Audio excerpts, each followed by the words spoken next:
En ons het dan nou vir Michael Lombard, wat vir ons gaan kom voordra, die voorlegging dan van Daniël 12 vers 7, soos ons met Vader geraadpleeg het.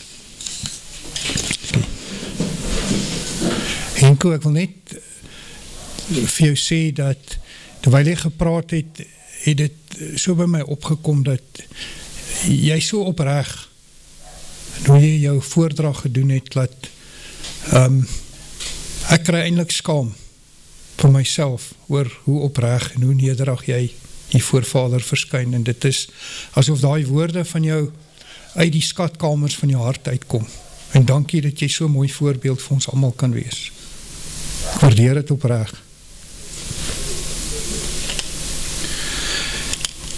Dan wil ek ook net sê dat ek behandel Daniël 12 en net hierna behandel ek dan Daniël 9 vers 24 tot 25 wat handel oor die 70 weke, en dit is ook vir my 'n ongelooflike voorreg om sulke onderwerpe te mag behandel en te hanteer, en mag Vader my lei, en dan wil ek ook net baie dankie sê vir Flip wat my gehelp het. Dit gaan nou meer oor die onderwerp hierna, en dan vir Jeanette en al die ure oor die foon se gepraat en geklankbord om op sekere punte uit te kom wat so belangrik was vir die onderwerp vir al hierna.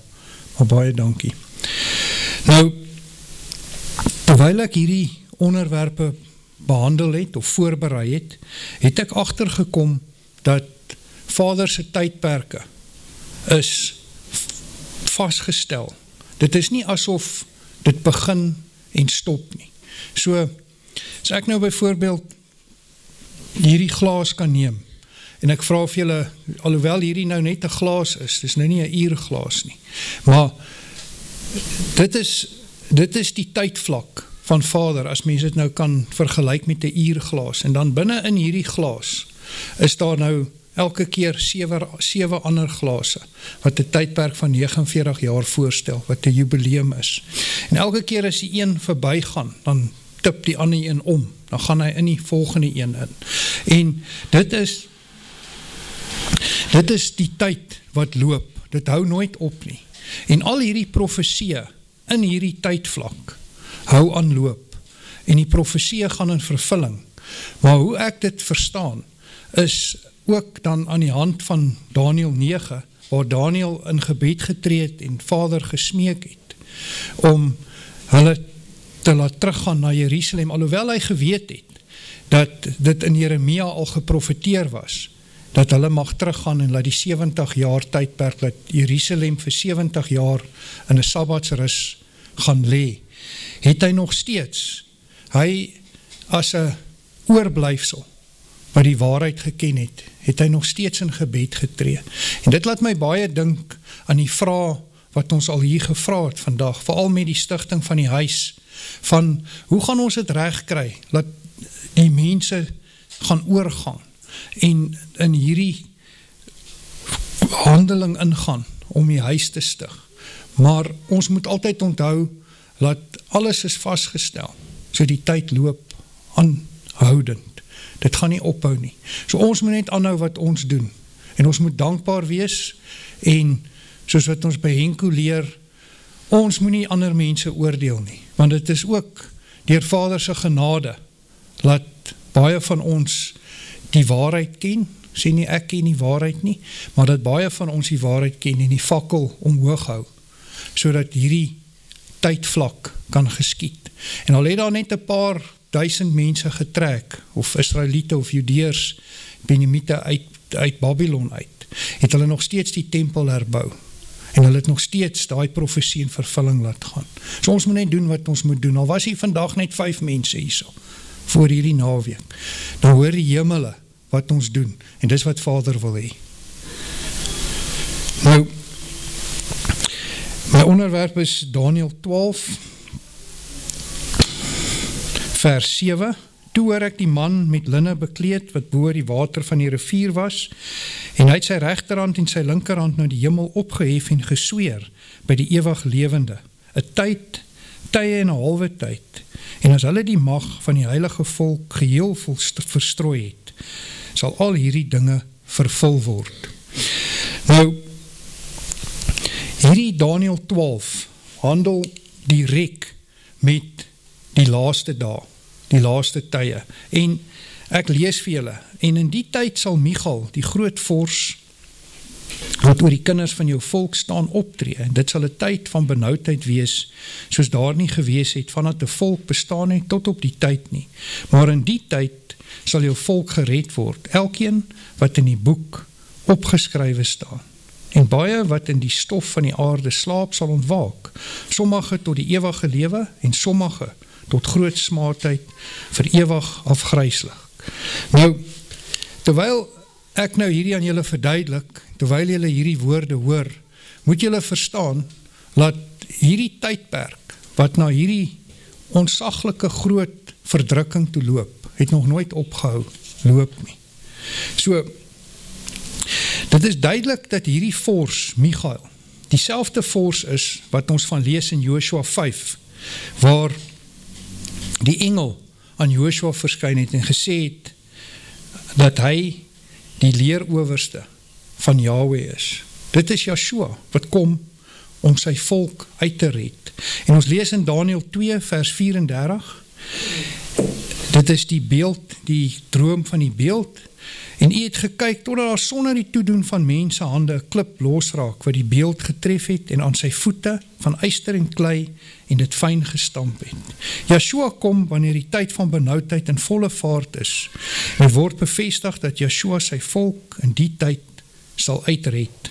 Almal wie se name in die boek van die lewe opgeskrywe staan. Die gedeelte bevestig ook dat die eerste opstanding, want hierso sê dit, en baie wat in die stof van die aarde slaap, sal ontwaak, sommige tot ewige lewe, en sommige tot groot smaadheid, en vir ewig afgryslik. So, ons leer dat in hierdie tyd gaan die eerste opstanding plaasvind, welke die boek van Hebreërs ons dit ook leer, en die genote met geloof, en die geslapenis sal in die tyd uit die stof uit opstaan, en in die Sabbatsrusjaar ingaan. Die koninkryk saam met ons koning Joshua, sal dan in werking tree. En ons lees dan ook so in die laaste vers van Daniël 12, dat ek nou vir julle, kan dit nou nie, ekskuus man.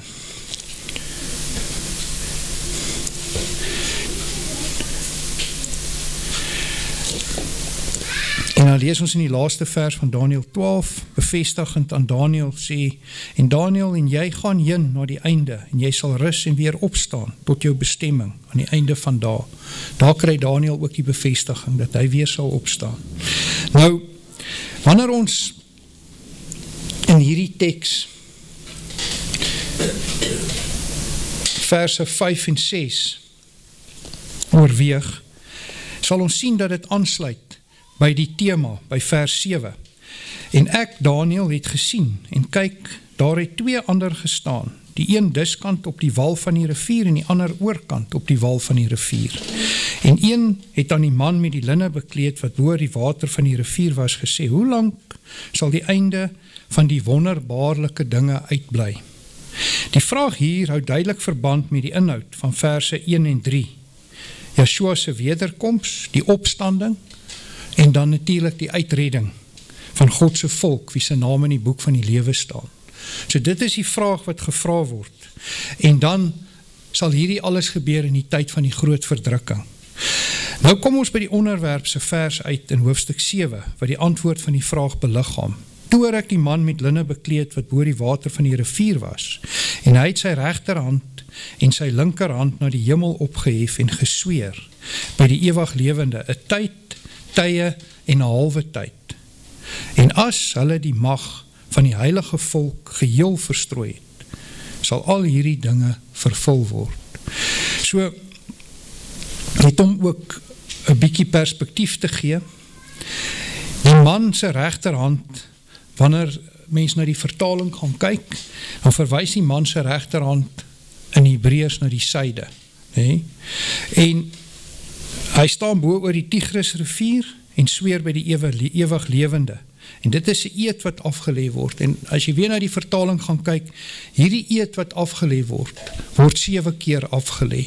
So dit is wat 'n eed beteken in Hebreëse terme. Dis maar hoe ek kom in die Strongs se vertaling na gaan kyk het. So 7 maal 7 keer, of 70 maal 7 keer. Nou, kan het vir julle lees, primitive cardinal number 7, sacred full one. En dan sê hy ook hierso, to be repeated as an oath 7 times. Nou, sy regterhand dui op die suide van die Tigris, wat na die suidweste van Afrika kontinent verwys. So hy staan daar by die Tigris, en hy verwys, en hy steek sy hande op regs en sy linkerhand. Hy sweer met 'n eed aan God Almagtig, en of andersoms oor die lot van die volk, wat nou op die tydstip in 'n staat van heiliging verkeer. Die antwoord van vraag 4, van die vraag word in vers 7 gegee, in 'n tweeledige formaat. Hy gee daar tyd, tye en 'n halwe tyd, so dit is 'n spesifieke profetiese tyd wat hy gee. So mens behoort dit te kan uitwerk. Hy sê 'n tyd, tye en 'n halwe tyd, en dan gee hy ook 'n onbepaalde tyd. En hy sê, sodra die mag van die heilige volk volkome verbreek is. So nou, om te gaan vasstel, hoe moet mens met hierdie vastgestelde tyd, wat hy in die profetiese tyd gee, hoe moet mens daarmee deel, het ek gesien in Daniël hoofstuk 8, verse 9 tot 16, word daar presies aan die hand van 'n vastgestelde profetiese tyd, vir Daniël verduidelik, en dan weer aan 'n onbepaalde tyd, en ek gaan dit vir julle lees, ek het dit nou nie op die skerm nie, en uit een van die het 'n horing eers klein uitgekom, maar dit het baie groot geword, en na die suide en na die ooste en na die pragtige land toe. Dit het groot geword tot by die leer van die hemel, en het sommige van die leer, naamlik van die sterre op die aarde laat val en hulle vertrap. Selfs tot die vors van die leer het dit groot geword, sodat die voortdurende offer hom ontneem en sy heilige woning neergewerp word. En hierso sê hy, en 'n leer is aan die horing oorgelewer in goddeloosheid saam met die voortdurende offer, en dit het die waarheid op die grond neergewerp en in sy optrede voorspoed gehad. Toe hoor ek 'n heilige spreek, en 'n ander heilige het aan die een wat spreek gesê, hoe lang sal die gesig duur? So dis nou weer presies dieselfde as in Daniël 12. Van die voortdurende offer en die ontsettende goddeloosheid sal die heiligdom sowel as die leer aan vertrapping oorgegee word. En hy het vir my gesê, 2300 aande en mores, dan sal die heiligdom in sy regte staat herstel word. Sal gee 'n vaste tyd en dan 'n onbepaalde tyd. En toe ek Daniël die gesig sien, het ek probeer om dit te verstaan, en kyk, daar het iemand voor my gestaan wat soos 'n man gelyk het. En ek het 'n mensestem gehoor uit Ulaja, wat geroep en gesê het, Gabriel, laat hierdie een die gesig verstaan. So wat sien ons hierso? Vanaf, so ons moet nou Daniël 8 oorweeg om Daniël 12 te verstaan. Die horingkie wat groei, en voordat ek dit nou sê, is dit vir julle wat nou nie gister hier was nie, Niklaas het 'n onderwerp gehad wat hy uit Jesegiel 2 uitgelees het, en dit het daaroor gegaan oor hy het eintlik vir ons die definisie van wat 'n heiligdom is, gedefinieer, en dit bevestig wat nou hier staan. So net om vir julle perspektief te gee van die horingkie wat uitgroei, en wat sy mag aan hom toegedien was, en waar ons nog altyd baie oor gedwaal het, of nie oor seker was nie, is dat ons het nog altyd geglo dat hierdie heiligdom, wat verwoes word, verwys na die tempel, maar die heiligdom is 'n politieke staat. So alles repeteer in hierdie tydvlak van hierdie uurglaas, wat oorval elke keer in 'n jubileum, wat ek in die toespraak hierna mooi gaan verduidelik, dan val hy oor in 'n nuwe tydperk. Maar soos elke tydperk repeteer, so gebeur dit, dat die volk Israel is op tye getrou aan God se verordeninge, en sy wette en sy gebooie, en in sekere tye is hulle nie getrou nie. So in ander woorde, op die dae wat hulle, of in die jare of in die geslagte wat hulle nie getrou was nie, of is nie, soos ons huidiglik nie is nie, in daai bestel is die heiligdom weens 'n strafgerig deur Vader aan 'n ander mag oorhandig, wat nie noodwendig dan in ons kategorie val van 'n goddelike bestel nie. Maar die heiligdom is 'n politieke bestel. So, nou, as mens gaan kyk, die horinkie wat groei en sterk word, het na die ooste en die suide en die pragtige land toe selfs gegroei tot by die leer van die hemel, en het sommige van die leer van die hemelse sterre laat val en hulle vertrap. Die gedeelte stem ooreen met Openbaring 12 vers 4 ook, waar die draak 1/3 van die sterre laat val. En die horinkie laat val selfs die hooggeplaastes van die tydvlak. Hy het so magtig geraak, dat hy selfs by die vors van die leer, the prince of the hosts, die magtigste nasie in die wêreld, dit reg gekry het om hulle te ontneem van hulle politieke bestel. So, en sodoende het hy hulle neergewerp. Hier begin die bestel in die yster en klei, die voete van yster en klei, koninkryk, die technokrasie soos verduidelik word in Openbaring 17 en wat ons in 'n vorige onderwerp ook al verduidelik het. So hierdie organisasie word so magtig, dat hulle hierdie heiligdom totaal van die bestel wat ek verstaan as die demokratiese bestel waar ons nou in is, tot 'n val laat gaan, en hy gaan oor in 'n technokratiese bestel, en dan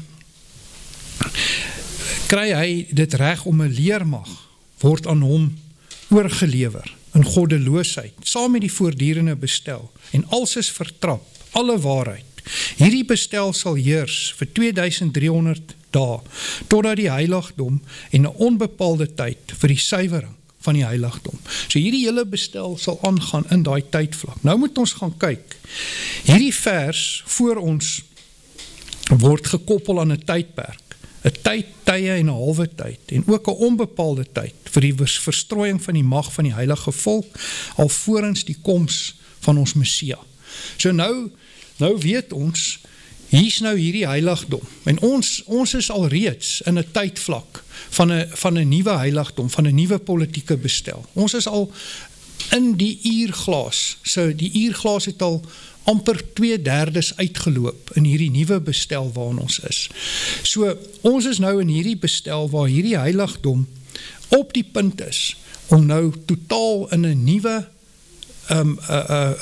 bestel oor te gaan, waar 'n nuwe koninkryk aan hom oorgehandig gaan word. Maar soos wat ek dit verstaan, is hierdie nuwe wêreldorde of hierdie nuwe koninkryk gaan nie slaag nie. Hulle gaan nie volkome slaag met die uitvoering van hulle doelwit nie. En dis hoekom hy in die middel van hierdie, of in die oorgangsfase van die middel van hierdie uurglas tydperk aan bewind kom, of totale beheer kry. Noem het sê die 8ste koninkryk waarin ons is, waarin ons gaan beweeg. So in ander woorde, die tydperk moet oorweeg word aan die hand van die reputasie van gebeure, soos in Daniël 9 vers 24 verduidelik word. Hierdie tydvlak dui op die periode van die pauslike politieke oorheersing, wat die direkte gevolg was van die verstrooiing van Israel, soos die protestante vlugtelinge, die hugenote en dies meer. Die vers verwys verder na die verstrooiing van die heilige volk, wie se mag geheel verstrooi is of gaan word. So, die mag van hierdie heilige volk het in sarsies, in reputasie, soos wat Daniël 9 vers 24 vir ons verduidelik, daar's reputasies van gebeure. Daar's eers sondes, dan word ongeregtigheid versoen, dan sal weer die maat van die sondes. Maar die middelste slag is ewige geregtigheid, en ewige geregtigheid is nog nie aangebring in ons tydvlak nie. So, al hierdie goed repeteer, maar onthou nou, die mag van die heilige volk is nog nie volkome gebreek nie. Dis 'n proses wat repeteer en soos julle nou gaan hoor, die horinkie wat egter figureer in hoofstuk 8 is die hulle wie hierdie mag van die heilige volk volkome moet verstrooi. Die pauslike politieke demokratiese bestel en oorheersing het die mag verstrooi, maar nadat hulle mag ontneem is, het die horinkie hulle protokolle en dies meer nog steeds voorgesit, soos verduidelik word, soos wat ek nou net aan julle verduidelik het, net in ander vorms en prosesse wat verskans is, sodat die demokratiese bestel val en verander in 'n technokratiese bestel. En dit is waar Openbaring 13 inkom, wat sê, hulle wie nie die merk het nie, gaan nie kan koop of verkoop nie. En hulle wat nie die merk sal neem nie, is hulle wie se naam in die boek van die lewe geskryf is. En dit stem nou weer ooreen met die begin van Daniël 12. So in ander woorde, Joshua kom om sy volk te red, vir hulle wie se naam in die boek van die lewe geskryf is, en dies wie nie die merk sal neem, is hulle wie se naam in die boek van die lewe geskryf is. So dan is ons in volle vaart, en dit is dan 'n verdrukking soos daar nog nooit voorheen was nie. Nou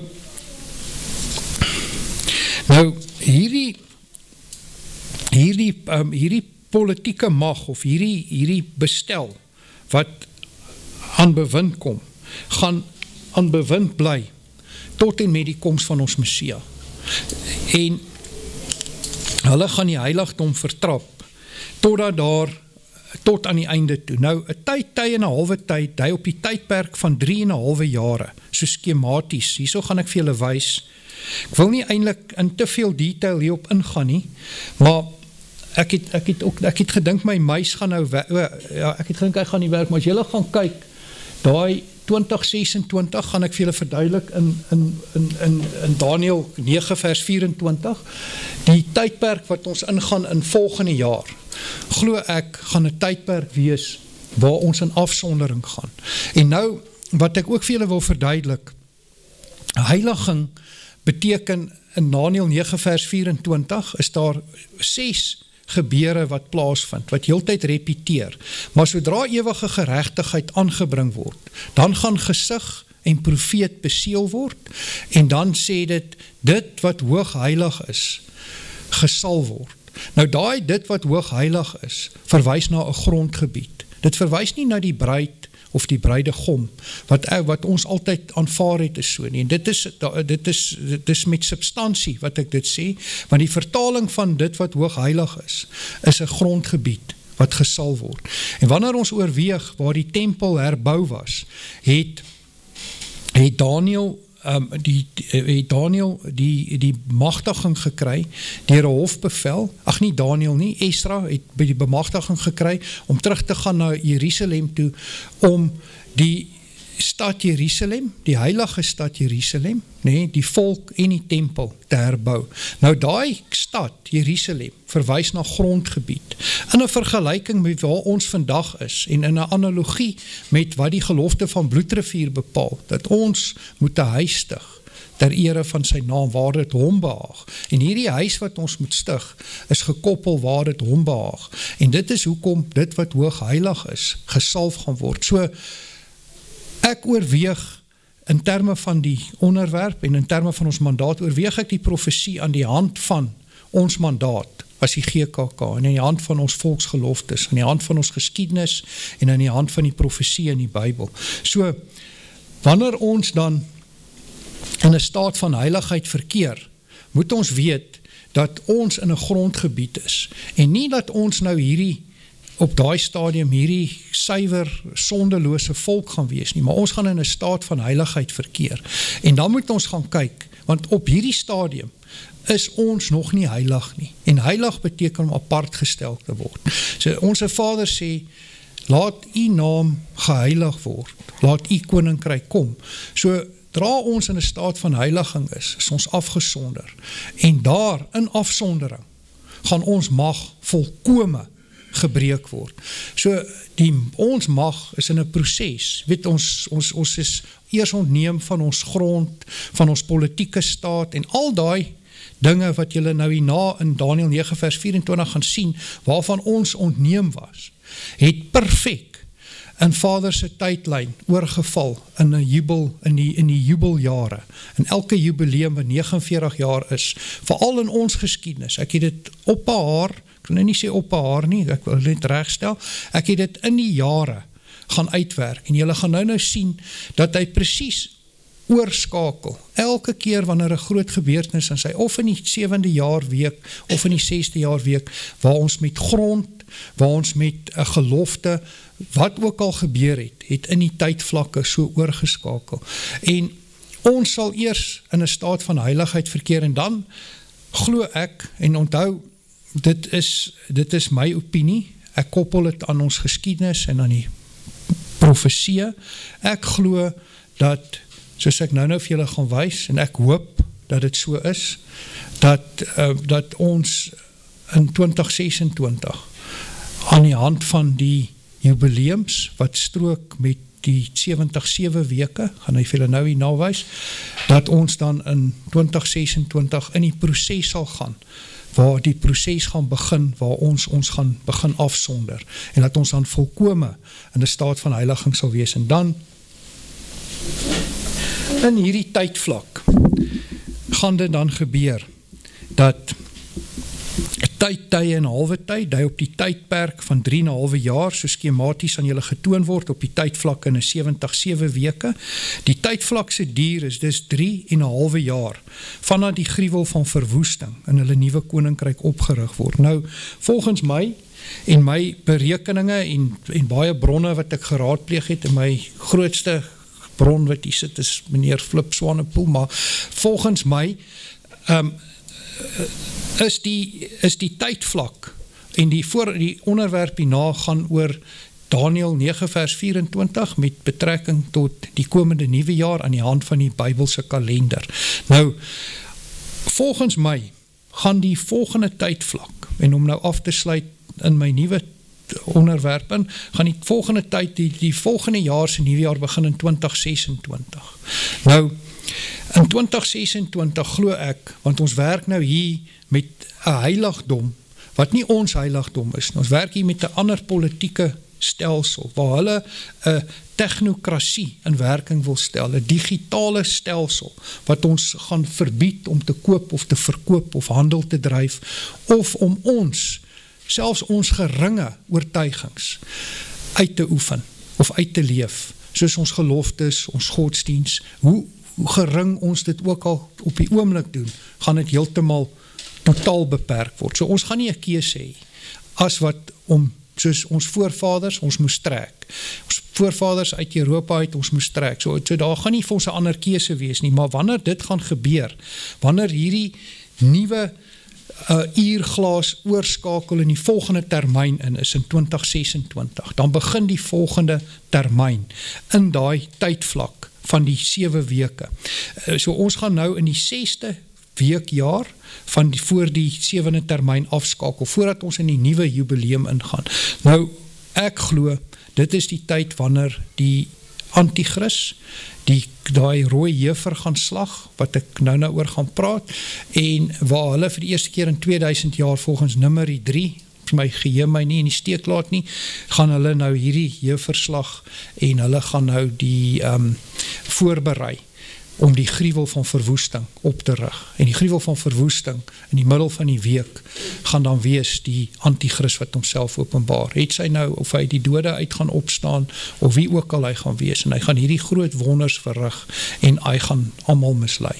En dit is die tyd wanneer ons in afsondering gewees, en volgens Sagaria 13 en 14 gaan die hele wêreld in daai 3,5 jaar wat ons in afsondering is, ons probeer uitwis. Hulle gaan op 'n stadium teen ons begin oorlog maak, en dis wanneer ons Messia, ons koning, ons verlosser, ons gaan verlos, en ons tot ons redding gaan kom. So, dan Daniël, hy het gehoor, maar nie verstaan nie, daarom het ek gesê, my Heer, wat is die uiteinde van hierdie dinge? Daniël het nie verstaan nie, daarom kom 'n verdere duidelike verduideliking na vore. En as julle hier sien, ek is nou klaar, en hierdie tydvlak gee hy, en van die tyd van die voortdurende offer, wat hy afgeskaf en die ontsettende gruwel opgerig word, sal 1290 dae verloop. Welgeluksalig is hy wat bly verwag en 1335 dae bereik. Hier kry ons 'n nuwe profetiese tydlyn 1290 dae, wat begin wanneer die voortdurende offer afgeskaf word. Onthou nou, die tydlyn dui nie nuwe gebeure aan nie, maar bied 'n duideliker verduideliking daarvan. So daai 1290 terme van die Bybelse kalender se volle weke berekening gee vir ons weer 3,5 jaar. As jy dit gaan bereken, het gee vir ons min of meer 3,5 jaar. En dan sê dit, wanneer hierdie verdrukking op sy hoogste is, so wanneer jy dink jy kan nie meer nie, dan moet jy nog 45 dae uithou. Dan gaan ons Messias kom. So onthou dit, wanneer ons in daai tydvlak is. En dit klink nou vreemd, maar ek hoop rarig dat dit in hierdie tydlyn en in hierdie 6de jaarweek sal gebeur, soos wat ek hierna aan julle gaan voorhou. Baie dankie.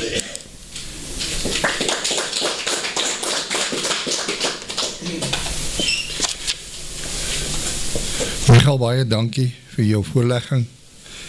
Hierdie is 'n baie insiggewende voorlegging wat jy gehad het, ook nou vir my, want ek het al baie Daniel timelines al gekyk, en daar is baie tydlyne wat al bespreek was in Daniel, maar op sigself het ek baie respek vir die profeet Daniel, want Daniel is ook die boek van 'n messiaanse verwagting, 'n boek wat sê dat die koms van die Messia gaan kom, dat dit so gaan wees, dat jy ook vir ons nou mooi uitgelig het, dat die goddeloose nog meer goddeloos sal wees, maar daar sal verstandiges wees, en dit sal die wees wat die geregtigheid van Jahwe soek, die geregtigheid van Jahwe sal ken, en sal weet, so dit is hoe jy dit in ons mooi verduidelik het.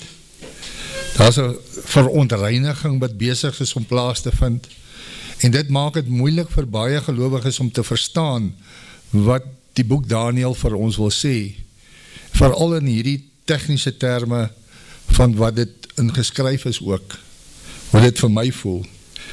En dan Jahwe openbaar aan Daniel geheime, en hy openbaar aan hom drome, en hy openbaar baie dinge aan Daniel. Maar op die einde vraag Daniel ook toch, soos jy nou flissies vir ons gesê het, dat hoe sal dit wees? En dan is daar die manne wat saam met Daniel hierdie pad geloop het, sonder om of links of rechts af te wyk, sy vriende, en dan noem ek die Hebreëse name, want almal ken ons die vertaalde Galdeerse name, Hanania, Misael, Asaria, en dan Daniel nog self. Baie dankie, Michael, dit was my baie insiggewend, en ek sien uit na die tweede deel van jou voorlegging.